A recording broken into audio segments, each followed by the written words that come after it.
All right, everybody. Welcome to episode 28, or at least we think, the Paddy and the Yank podcast. Paddy, how you doing, man? Aerials in the sky. When you lose small mind, you free your life. Life is a waterfall. We drink from the river, then we turn around and put up our walls. Yeah! Okay, I was really not enjoying that until I realized what you were saying at the end. What was I singing there? You know the song? I only recognized like the last two. Oh, System of a Down. Yeah! Fuck yeah! Aerials by System of a Down. I need to move. That seems perfect. Yeah, That that's a good song came into my head on the way over here today. I thought you were singing like an 80s Tom Cruise song first. Tom Cruise released fucking songs in the 80s. I thought you were like, What the hell you were was singing that? a bad song. Dude, this fucking podcast is, the studio, I'm sorry, is fucking popping. Oh, today it looks fucking good. popping. Got a nice And disco light in here. unfortunately, we do not have any video for you guys today, but I gotta tell you, this spaceship is fucking ready to take off. It's looking pretty damn cool. Yeah, we got the vaporizer, or whatever you call it, and the fucking disco ball, which I'm mesmerized right now, because also, my you know microdose what? is kicking in quick. we got music sent in to us this week by a band from bloody Australia. Australia? Yeah, from fucking Sydney. That's gangster. Yeah, dude. which That's is kind of gangster. weird. We were getting talking shit about from everywhere, Australia, huh? I think, on the last episode of the podcast. Were we? Yeah, we were talking about invasive species. Yeah, so it's weird. So yeah, we got a band called Deem from Sydney, Australia, and they will feature at the end of the podcast. So stick around at the end to listen to a song by Deem. Blue Deem. Blue Fuck Deem. Yeah, sounds cool. Blue The, jeans, baby. Blue jeans. You know what? Did you hear about the fucking the ex-prime minister that got shot in Japan I there don't last watch week? the news. It's toxic. Holy shit. This dude got mown down. He was doing like a speech. He was standing there doing a speech. You can watch it all, like all the videos on YouTube. This guy came up behind him with a homemade weapon, a homemade gun, and fired a shot, missed the first shot, then moved closer, all stealthily like fucking Solid Snake, and shot the second time and hit him in the fucking heart, I think it was, and killed him. Now, this ex-prime minister was affiliated with, let's just call them a cult from Korea. Yeah, so the guy that got shot, I think he was the ex-prime minister of Japan. He was affiliated with this church called the Unification Church. They're basically a fucking cult that originated in South Korea. And the guy who shot this guy, his mother was supposed to have donated almost $1 million over the years, over a space of like 20 years to this church. So they're basically fleecing people. And her son, who carried out the murder or the assassination of this Japanese ex-vice prime minister, whatever it was, he had planned for 20 years to get revenge. Man, the Japanese, I'll tell you something, when you fuck with the Japanese, they're patient motherfuckers. This guy's like a samurai. So, first of all, he went to the church, the headquarters of the church, with a knife, and he was going to try and take out the leader, or something like that, the leader of the church. And then he decided to change his target to the vice president, the Japanese, vice prime minister. And if you see the homemade weapon he made, he literally got 2 pieces of pipe. He didn't even weld them together. He duct taped them together. Then got a board of wood and put the wood underneath that, and then duct taped them to the wood. And then he got like a fucking, some kind of like, a very simple electric like switch. Like he would turn on a light switch or turn off a light switch as his trigger. And you know how he loaded it? He muzzle loaded this homemade weapon like you would like a fucking 17th century musket. So he put in his fucking ball bearing, his fucking gunpowder, I think it was homemade gunpowder, black gunpowder, primed it, both barrels, and went up. And when he fired the first shot, there was a ton of smoke. Somebody I know that's involved in firearms trade showed me this video and told me about it. And the first thing I said was, why was there so much smoke when he fired the gun? And he's like, because he muzzle loaded it with homemade black powder. Damn. And this motherfucker carried this assassination out successfully. Of which country? Japan. I can hardly concentrate with all these lights in the room. That's pretty cool here, yeah. Yeah. So my serious topic there and whatever just went out the window there. It's Cool. went in one ear and went out the fucking other ear. No, it's all right. I'm sure it will be valued by our listeners. And Yeah, I want to counter that, if I may. So it's pretty crazy, yeah. Yeah, I want to counter that with, I may. Go. If you're watching the fucking news, stop. Stop watching the news. Don't watch it. I've talked to like at least 3 Americans recently And it's just so funny. When I talk to an American on the phone, which I don't do very often, I mean, I have American friends in Taiwan. Yeah. But when I talk to an American who's in America, they just stick out like a sore thumb. It's the first thing they say. Have you seen any Chinese airplanes flying over Taiwan? No, of course not. And how the fuck would I know if there were Chinese airplanes? I'm standing down here in the ground. I need super binoculars. And then the next thing, have you heard anything about China taking over? No, I have not heard anything because China's not fucking taking over, man. The news is propaganda and it's bullshit. And if you allow it into your brain, it's what we call pollution. And it's not some new thing. It's old. It's it started with the newspaper and it evolved, and now that it's on YouTube and media and everywhere, it's much more powerful. Look, you just don't know what to believe anymore, and it's like, well, it's just like don't waste. We all have a finite amount of mental space. This is a fact. You have a finite amount of mental space before you start that it's limited, right? Before you start getting overloaded, overwhelmed, and you start forgetting things, right? And it's like, what do you want to allow? It's like your living room, right? Your living room is this size. Mm-hmm. You can only get this size of a couch and this size of a TV. It's the same with your head, man. You can only fit so much shit. Does the news really deserve any space in your head? Or do you want to fill it with educational books, literature, science, fucking history, inspirational stuff? Do you want to actually learn and grow and educate yourself? Man, these lights are fucking trippy, dude. They're awesome. They're pretty damn awesome. What people say that listen to the news is they always say to me, they're like, well, how are you going to know what's going on in the world? Yes, I hear that. I'm like, well, the fuck do I need to know what's going on in fucking Islamabad? Right. The middle of fucking Kazakh boom or whatever, wherever it is. Like, you know what I mean?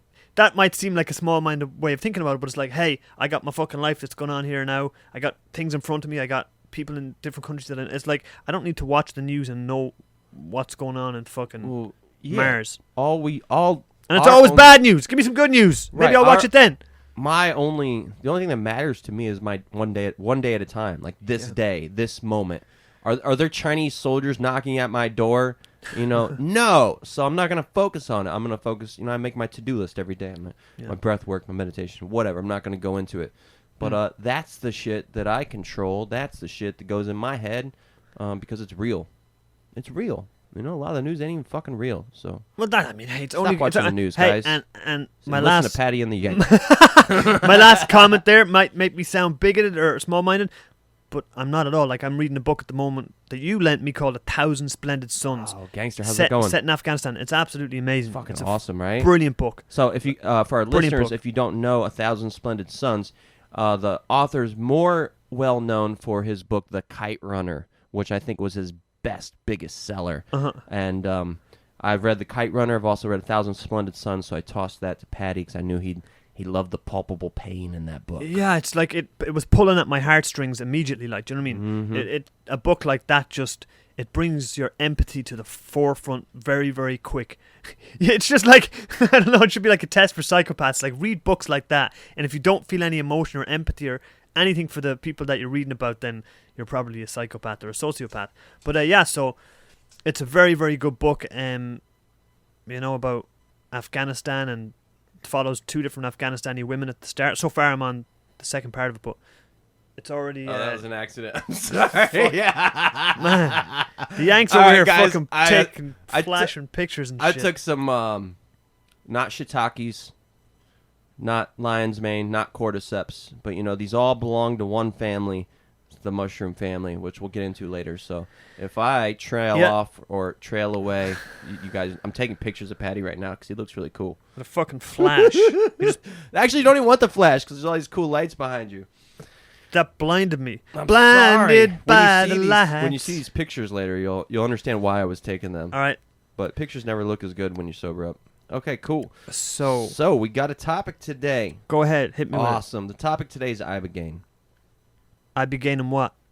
Ibogaining biceps and my little legs. All right, Ibogaine. What's Ibogaine? I have no idea. Cool. So I think before I even tell you what it is, well, it's a drug, right? And it's extracted from a tree bark in Central Africa. Mm-hmm. This is a really long story. So it's used to treat opiate addiction. Okay. But obviously, so it's used by the Bwiti tribe in Gabon in Central Africa, which is pretty close to the Congo. That was why I asked Damilari about Gabon, because the Bwiti tribe, I hope I'm getting that right. I'm pretty damn sure I'm getting that right, because my shaman a long time ago made me study this shit, so I shouldn't be getting it wrong. Oh my God, these guys are crazy. So obviously they're not addicted to heroin, but the medicinal uses of Ibogaine is specifically for opiate addiction, although it can be used for other forms of addiction as well. Unfortunately, it can be extremely dangerous. The shaman that gave it to me is now dead. I'm not laughing Yeah. at that, but it's like from Yeah. Ibogaine. He saved my life, and then he took it himself a couple years ago. A couple years later, Yep. because I think he'd started dabbling in opiates again, and the Ibogaine paralyzed him, and it may have even caused some mental high functioning Okay, you problems. skipped a huge chunk there. You just told me about this tribe in Africa that takes it, and then you said they're I'm crazy, getting and back you there. skipped If all you'd that. be fucking All patient. right. Sorry. So that happened, and then eventually he passed. But yeah, so the Bwiti tribe in Central Africa, they take this tree bark or the tree bark root, and it tastes horrible, man. It tastes like, imagine taking tree bark and then marinating it in battery acid. And then imagine trying to chew on this shit and swallow it. That's what it fucking tastes Holy like. hell. It's nasty. So they don't cook it or they don't boil it or nothing like that, no? Not like ayahuasca. They don't cook it in any way. They just rip it off the tree, put a bit of battery acid on it, and then chew it down. Correct, but my shaman had done the extraction process. He was like really into extractions and whatnot. So he had extracted it when I took it, and I just took like six to 9 capsules. You mean extracted? I mean he boiled it and got it out of the I tree don't bark know somehow. the exact extraction process that he Okay. did, but I'm assuming there was some boiling at one point or another. I gotta ask. I'm Irish. We At boil one everything. point or another. But so I didn't have to, but he did want me to try the tree bark. So I did chew on some, I did try some and stuff like that just to know what it tasted like. All right, cool. So in Africa, when they take this stuff, you know, they get almost naked and they're banging on drums, and then they will like pierce your tongue when you're peeking. What? Yeah, it's like when you're peeking, they'll like pull out your tongue and like pierce your tongue with something. Okay, it sounded like fun before the piercing of the tongue thing, like the banging on the drums, half naked, taking Ibogaine was like, yeah, I could do that. That sounds like fun. And this is a really long trip, and it's very disassociative, and you really can't tell what's real and what's not real, and you definitely don't want to be walking around. This is not a fun drug. So Ibogaine is a hallucinogen, like a psychedelic. It's a psychedelic with dissociative properties. Man, I didn't know it was a psychedelic. It's a naturally occurring psychoactive substance found in the Iboga tree. So it's called Ibogaine, and it comes from the Iboga tree. Iboga. So they pierce your tongue when you're tripping on this thing, and Yeah, I remember watching these videos, and you usually vomit quite a bit. So in ways, it's similar to ayahuasca, but it's much different because ayahuasca generally only lasts about 4 hours. My Ibogaine treatment lasted like 3 days, holy hell! and pretty much none of it was fun. Pretty much none of it was fun. But It's not really a fun thing. You know, you the kind of people that are taking Ibogaine are people who have been shooting heroin or snorting oxys for such a long time. They're physically dependent, and there's no way to get off of opiates. No way. If you want to go cold turkey off opiates, you're looking at 30 to 60 days of withdrawal. Jesus. Like at least the first 15 days will be severe physical withdrawal. Constant diarrhea, constant nausea, constant anxiety, depression, everything. You name it. It's like the flu on fucking steroids. It's not fun. So Ibogaine is like the last chance saloon for fucking junkies. Sort of. And yeah, it's been shown to cure hepatitis C and a whole list of STDs that are otherwise known as uncurable. I may have even had an STD when I took it. I don't know. But I eventually was But checked. you don't know. Because this is at the end of my reign with the Grateful Dead, right? Yep. I traveled with the Dead and other hippie groups for almost 10 years, perhaps 10 years, right? And I was strung out, and I was at a hippie festival, and there was this old school cat, and he's like, come in the tent with me. Yeah. And he's cooking up something for cats on the fire. And he's like, I can help you. And I was like, help me? Help me with what? He's like, what are you taking? What are you taking, son? I'm like, opiates, heroin. He's like, I know. He's like, do you want help? Yeah. He's like, I can show you the way out. And I'm like, okay, all right, yeah. And he's like, all right, come over to my house after the show or something like that. Can't really remember the exact conversation, but he kind of convinced me. Mm-hmm. So I went over to his house a couple weeks later, and he was like, this is a very intense drug. This is a very powerful substance, psychedelic. So I'm going to need you to go study it for the next 30 days. After 30 days, I want you to come back and I want you to teach me about it. And if you can teach me about That's cool. I will then start actually teaching you about it, and we'll start preparing you to do the Ibogaine treatment. Right. And then I did that, and then he's like, all right, now I want you to order poppy pods, which is where like, you know, heroin is derived from the poppy pods, essentially. Yeah. You need lots and heaps of them, like in the movie American Gangster with Denzel Washington, right? They would take the poppy pods and then turn it into heroin. This guy you're talking about sounds like some kind of mystical fucking Japanese samurai on top of a mountain going, first I need you to go to learn about the whoever's listening to this podcast knows who this guy is. Bless his someone. I'm gonna call him Monkey, just to make things easy. Cool. So bless you, Monkey, and thank you for saving my life back in the day. So he got you onto this Ibogaine stuff, and what was it like the first time you tried it? Did you try it at his house or what? Well, hold on. So he made me order these poppy pods, and then I started brewing the poppy pods. So I had a coffee maker, and where you usually put coffee, I'm putting poppy pods and brewing this because he wanted me to stop. I was taking like Oxys and Percocets and heroin. He's like, you got to cut that shit out. Start drinking poppy pod tea. You're going to start going through withdrawal, but your withdrawal won't be quite as severe. And I'm like, all right. So I'm drinking this poppy tea every day. I'm studying Ibogaine every day. I'm reading every little bit of information I can, watching videos about people who have done it. It's terrifying.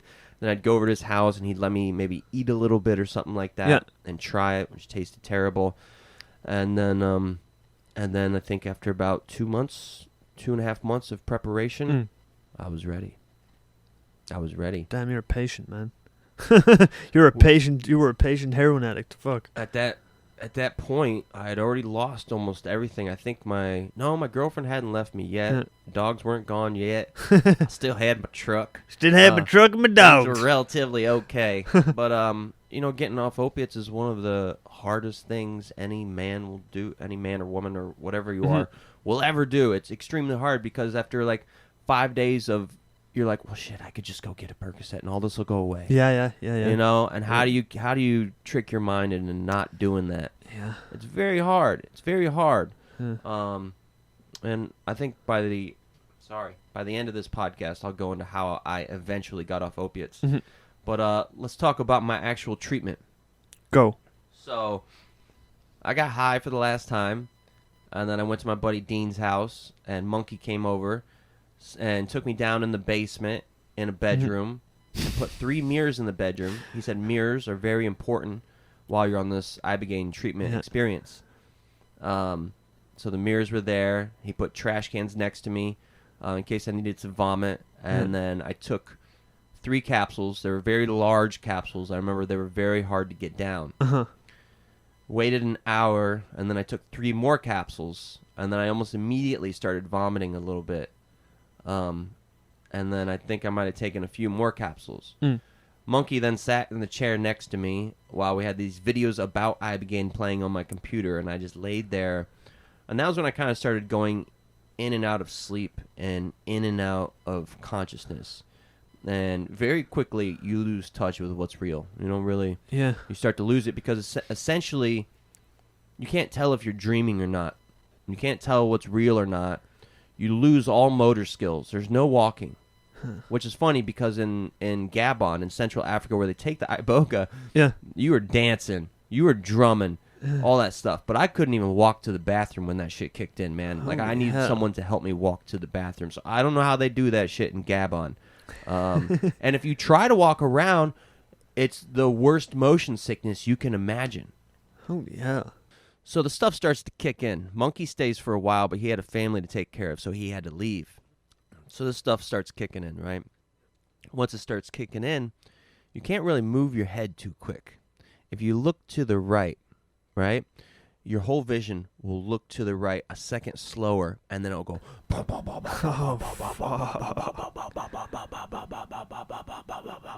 That sounds terrifying. Yeah, like I don't even want to move my head right now. Like a hardcore, intense electronic music party, like a techno rave party that you don't want to be at. There's in your head. That's crazy. So you don't want to move, right? You don't want to move because you could very easily vomit. Yeah. So the journey begins, right? So when this journey first started, one of the first things I kind of remember is I'm in like the rainforest, like the Amazon. I'm in the jungle. I'm in this like pond, lake, or river, and it's like some Jenny green tea shit. It's nasty. It's dark. It's swampy, right? And I'm there, and what I see are these like Medusa heads, Medusa witches, you know? So their hair is made of snakes, and they're doing somersaults at me. I'm in this swamp, and they're doing several of them are doing somersaults at me, at me, at me, at me.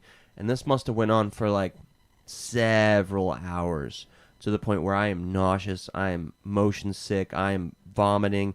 It is terrible. I'd love to know your stress levels at this situation in your brain. Begging God to make this shit stop. It was not fun. Hell. After several hours of that, all of a sudden, boom, it's gone. All of a sudden, I'm standing in the kitchen of this house. And I'm like, what the fuck? What's going on? Standing there for a few minutes. And then all of a sudden, I see kind of what looked like Ursula coming around the corner.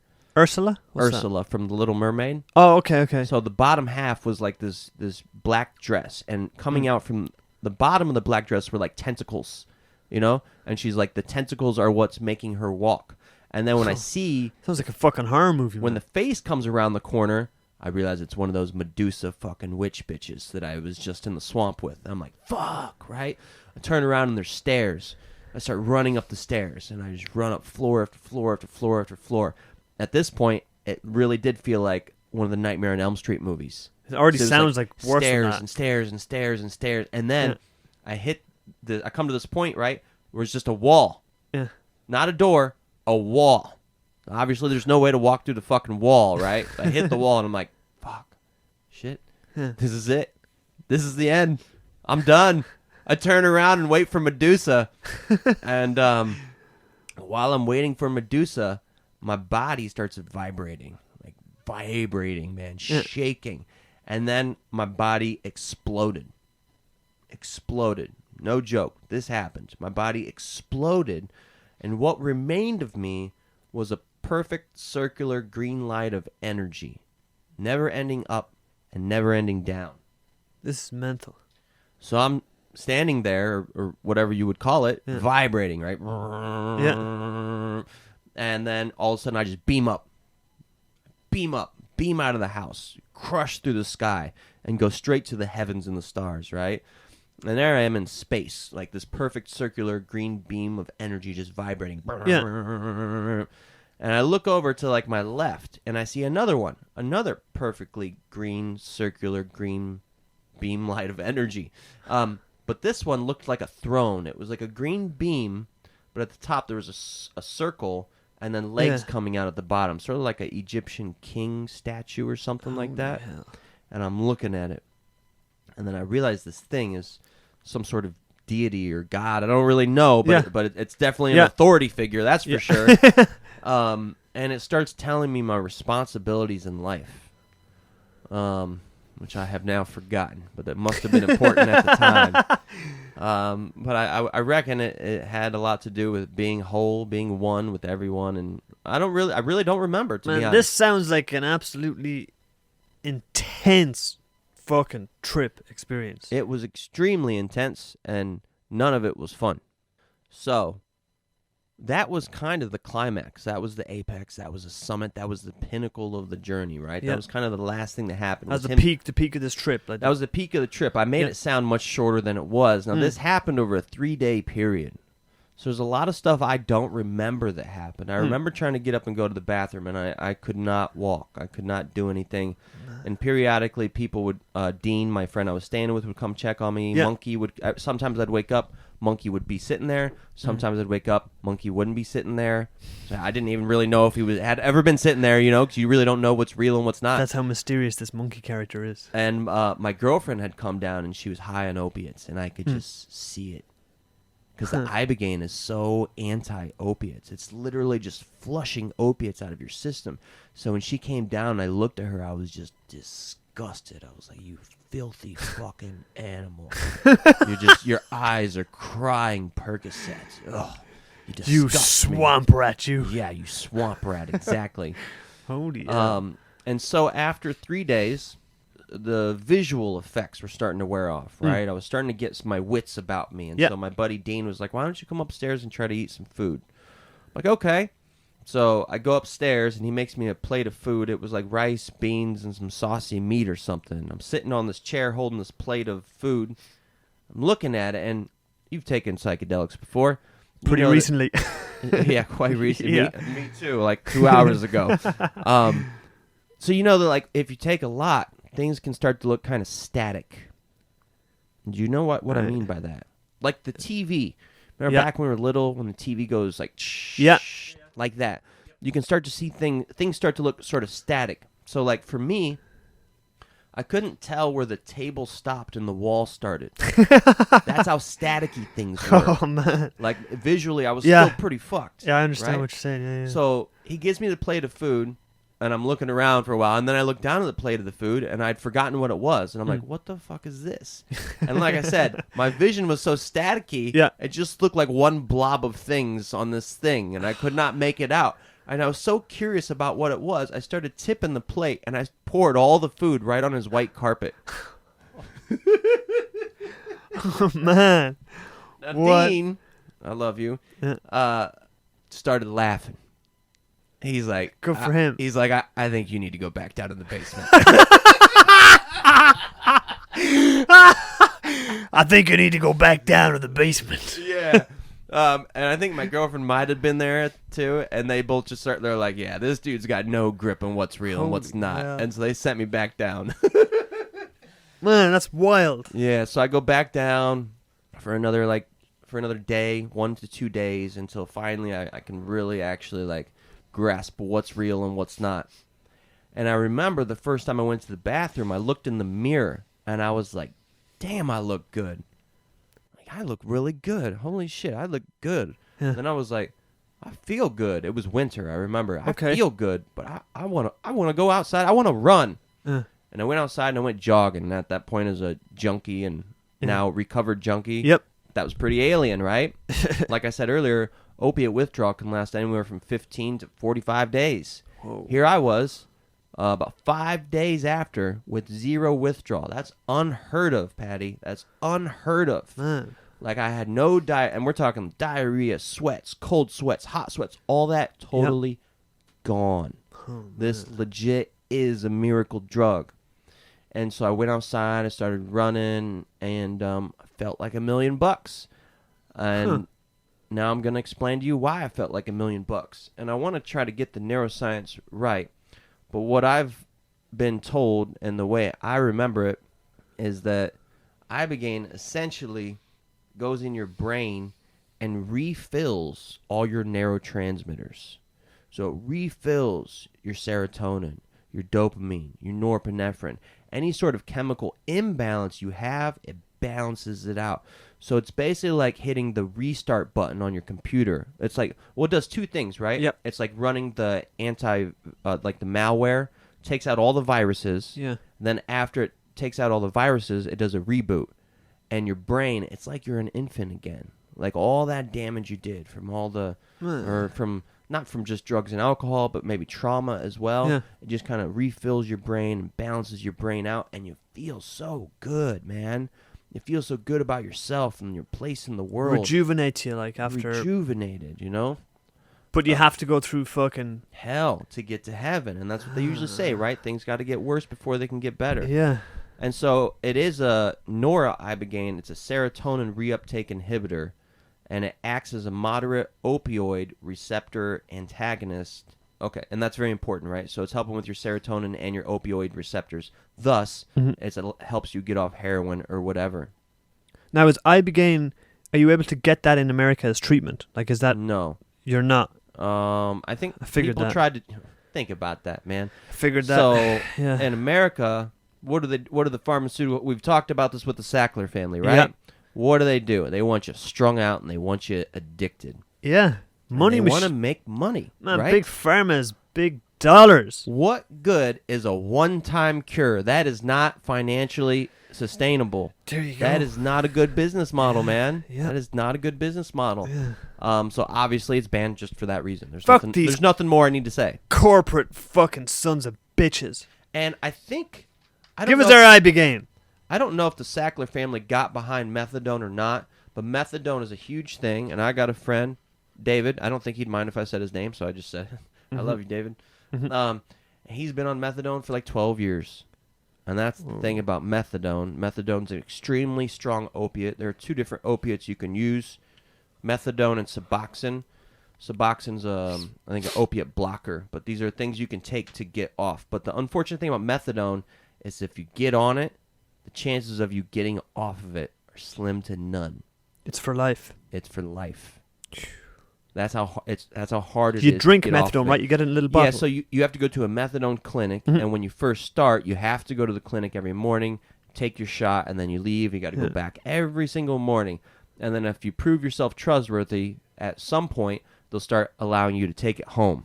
Yeah, so that's pretty interesting, but it's very hard to get off. Now that is very fucking sustainable. That is a great business model. You're going to have to take this for the rest of your life. You're going to have to pay me for the rest of your life. Yeah. I can't think of a better business model. Man. You know what I mean? That's the total opposite of Ibogaine. Yeah. You know? One-time cure versus lifetime of payment. Okay, you're saying Ibogaine one-time cure. What's the success rate of Ibogaine when it comes to heroin users and junkies? Like, let's say, what's the percentage of heroin users that have taken Ibogaine and have stayed clean because of that? That's a real good question. I don't know if I have a answer for that, but I do have something interesting I'd like to read for you. Okay. And this is about how it affects the brain. I think this is interesting. Okay, one question before you say that. Yes. So, Ibogaine worked for you? No, it didn't. So, right after I did it, I got clean. I felt like $1 million. My girlfriend went to do her treatment. Yeah. I immediately went and got another fucking Percocet. So I was a weak man. I was a very weak man. And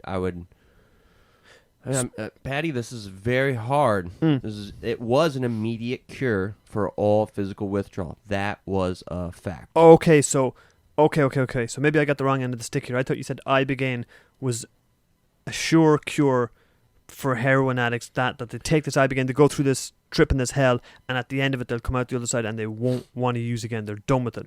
But you're just saying that it gets rid of withdrawal symptoms like vomiting, diarrhea, sweating, hallucinations. Okay, let's dive into this a little bit. So, if you're in America and you're addicted and you want to do Ibogaine, you got to go to Costa Rica or Mexico or somewhere, and you go to a center where they will inject you with the Ibogaine. Good thing about this, you have doctors, you have nurses, and that's very important because Ibogaine is extremely dangerous. There have been, I think there was 19 known deaths over like a 10-year period, 5 to 10-year period. You can die. You can have a heart attack. Like, things can go extremely wrong. It sounds extremely stressful taking this, so I imagine the heart rate would go up like crazy. Right. Fucking Medusa in the swamp. And now, any sort of drug like Ibogaine or ayahuasca needs to be followed up and needs to be led by an experienced shaman. Yeah. And it's like, the Ibogaine was an extremely traumatic experience. It cured my physical withdrawal immediately, but the truth be told, the reason I was using wasn't really addressed. Yeah.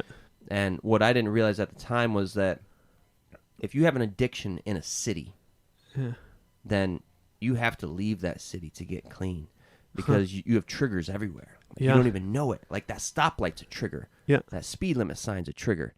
That person's a trigger. My dining room table's a trigger because I used to snort pills on it. You know, everything's a trigger. So I tell people, if you want to get clean, you need climate change. And I mean that metaphorically and literally. And so eventually, what I did was I left and went to Florida. 'cause I still couldn't kick it. I still couldn't kick. Yep. And eventually, my girl left, my dog left, lost my truck, lost everything. God damn it. And then I took Suboxone. And Suboxone is an interesting drug where you take it and it takes your withdrawal away. It might give you a little bit of a buzz, but if you try to take oxys or heroin while you're on Suboxone, you won't feel it. Huh. Because it blocks your opiate receptors, so you cannot feel opiates. So I think Suboxone is a good drug, and I think it's better than methadone for that reason. Because if people, I've known several people who are on methadone, but then every once in a while they'll go out for a shot of dope. Because you can do that. But if you're on Suboxone, you can't do that.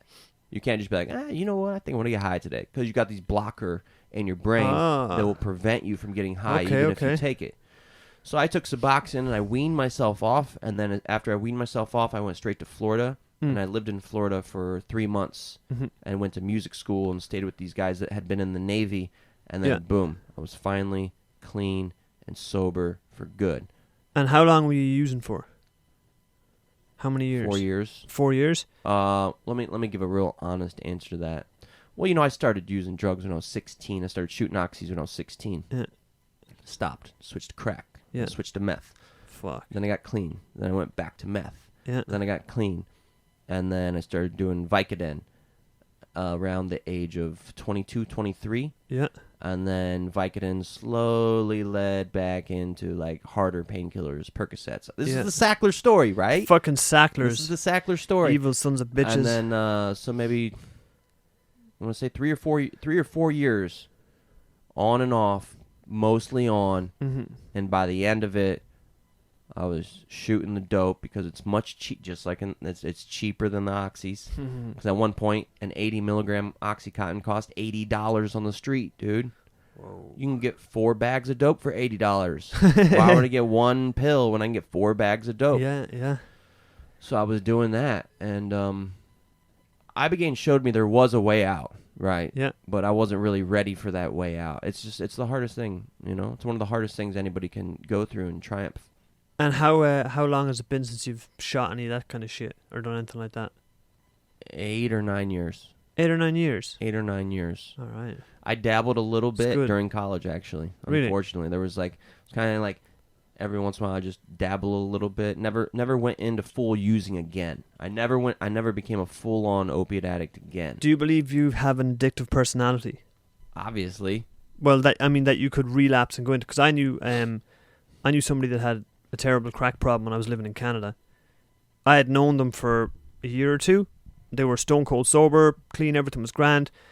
Something happened, and they started using crack, unbeknownst to everybody around them, until the wheels fell off, a couple of months later, when it was like they couldn't hide it anymore, and it was like, holy fuck, this fella's a full-on crack addict with his girlfriend. And then I found out later that he had a major crack problem 15 or 20 years before that, and he managed to get himself clean by going to this rehab place. And when he got himself clean, he started working there, and he started trying to help other people get clean. He was doing this for many, many years and years. And then 15 or 20 years later, he relapsed, like really bad. When I was there for this. And he then had to go and check himself into the same rehab place he had left 15 or 20 years ago, and that he had worked in to help so many people get clean. They couldn't believe it when they seen him coming through the doors, like, as a patient again, So I know you said it's been 8 or 9 years now, but I'm wondering if you have the same kind of a, could that happen to you as well, like it happened to him? 100%. I think I've told you that before. Listen the first time, motherfucker. No, I'm playing. I'm scared to go home. I'm scared. I'm scared to go home. I'm a real scared. I am scared to go home because, as you mean home to America, right? Yeah, I got an addictive personality. Obviously, listen to my life story, right? Yep. I'm shooting oxys by 16. By 17, I was smoking meth. By 18, I was smoking crack. Yeah. By 19, I was smoking meth just to go to college. That was my childhood. Yeah. And then raised by a rebellious biker father who kind of... I'm not going to elaborate there. Yep. And I was wheeling and dealing by the time I was 16. This was just my life. This was my life. And it was really because I always felt always wanted to be important. I always wanted to be needed. I always wanted to be cool, and it was. I think most humans do. Right, you're right, Mm-hmm. and I guess I didn't really feel that as a child too much. I don't know. My mom would probably argue that she loved the shit out of me. Yeah.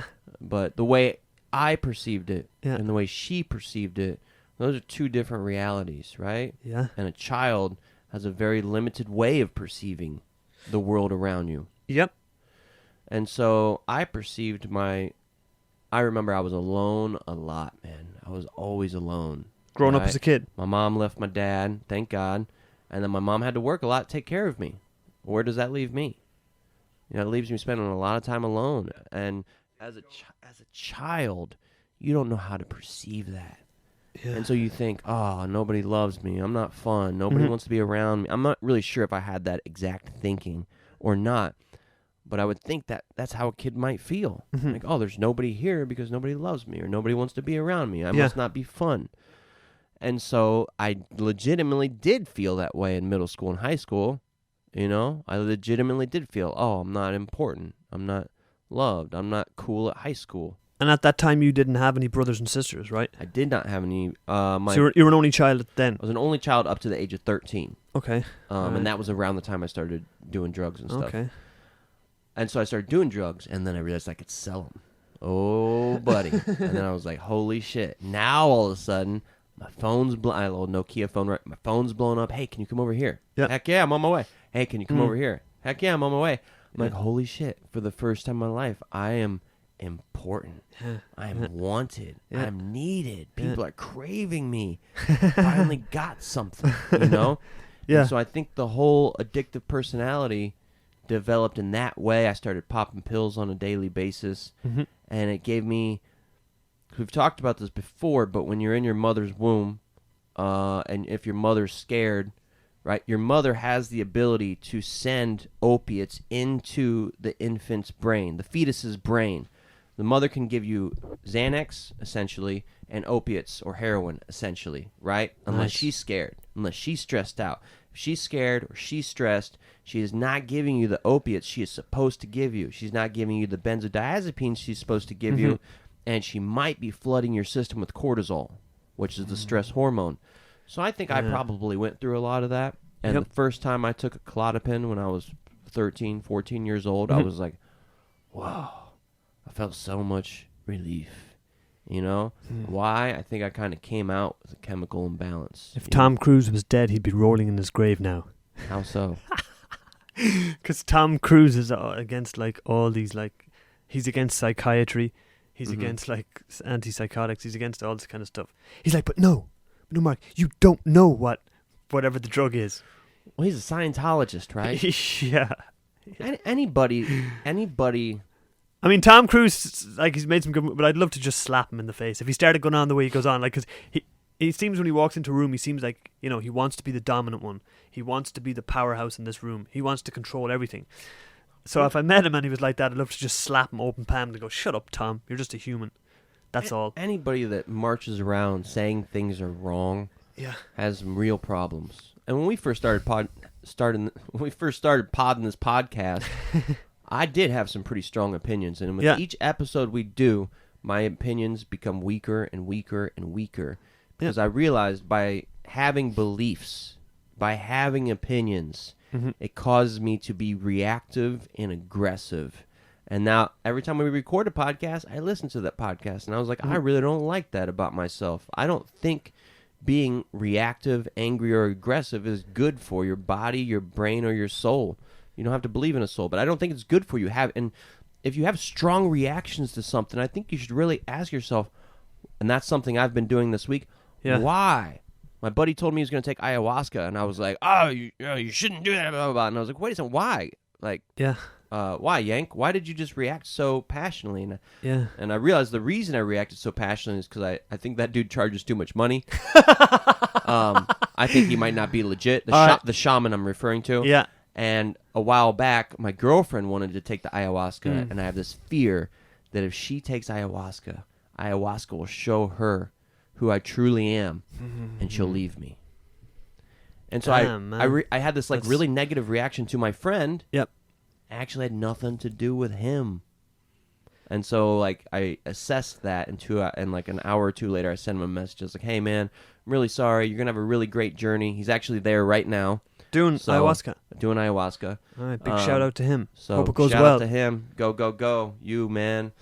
It's a hard thing to do. It's a hard thing to do to prep yourself for some sort of plant medicine like Ibogaine or ayahuasca or mushrooms or LSD, whatever it may be. You can take it for fun or you can take it for self-improvement.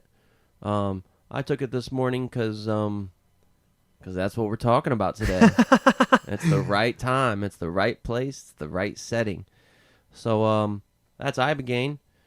That was very Ibogaine. interesting. It's interesting hearing you talk about that. Yeah, and I mean, your experiences with that. It's unfortunate how dangerous it is. Between the years of 1990 and 2008, so that's an 18-year period. A total of 19 people died because of Ibogaine.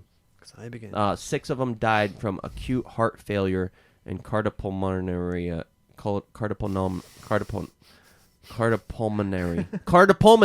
arrest. I think it's great, man. If you're in America, you can go to Mexico. I think this is something you should take in a medical facility with people overlooking you and taking care of you. Yeah. And the most important thing is, just because the physical withdrawal is gone doesn't mean the reasons you were using it. Why were you using it in the first place? Yeah. You must address the cause.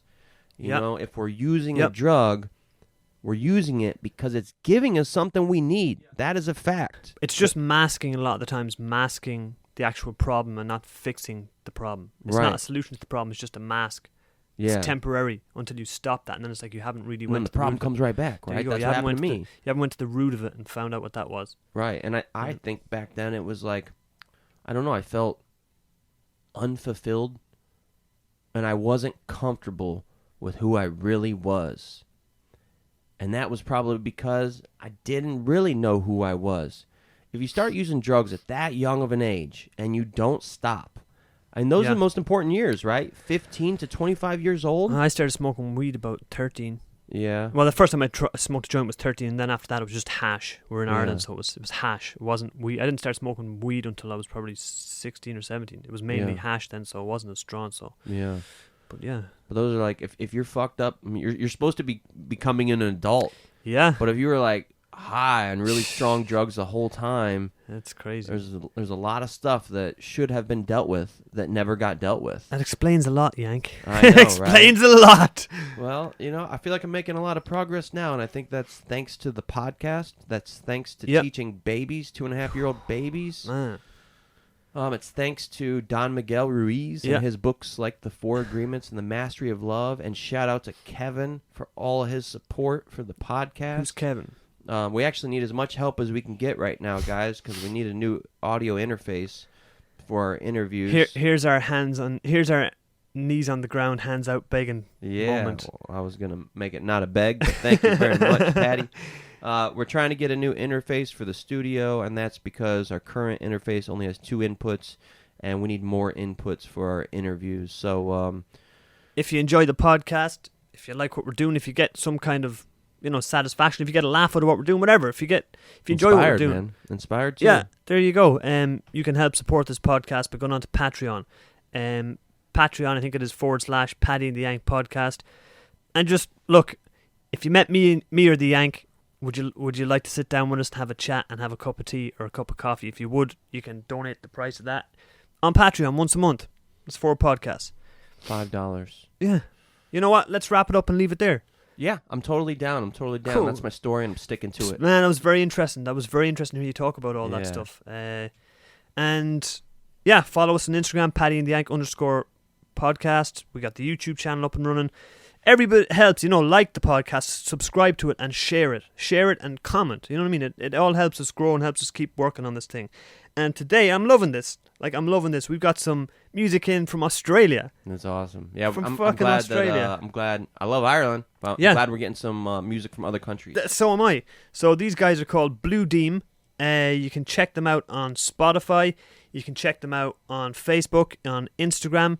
Deem, BLUE, then DEEM. And this song that we're going to play you today is called Beaver Moon.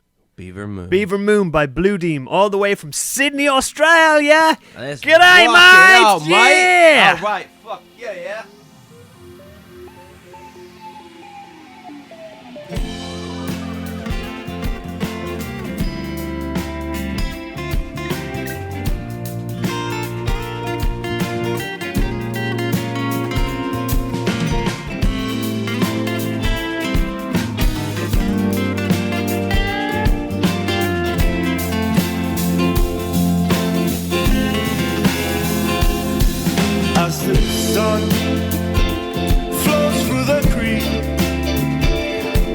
crazy to think that this is me. I'm in complete misery as the sun flows onto our cheeks. This could be the end of me.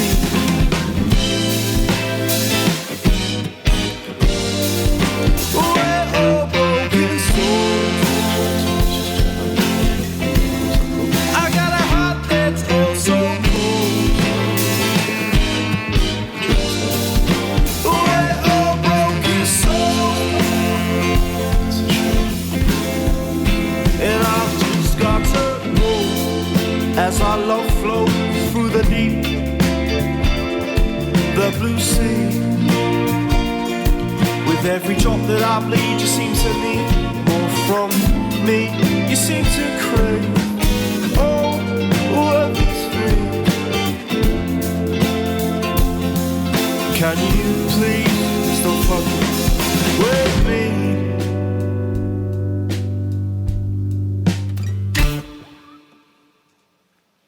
We're all broken souls.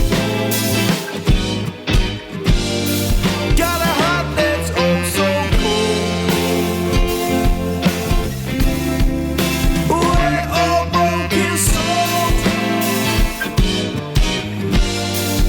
And I've just gotta know.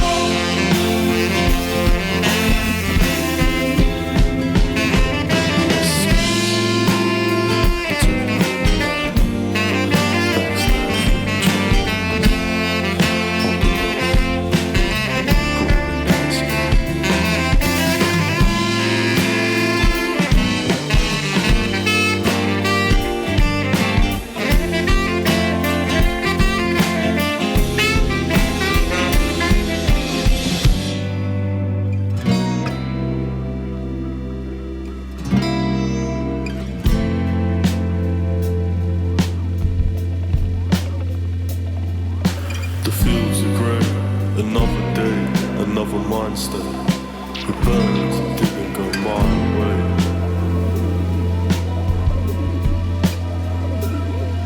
As the tide breaks, my hand shakes. A troubled mind frame.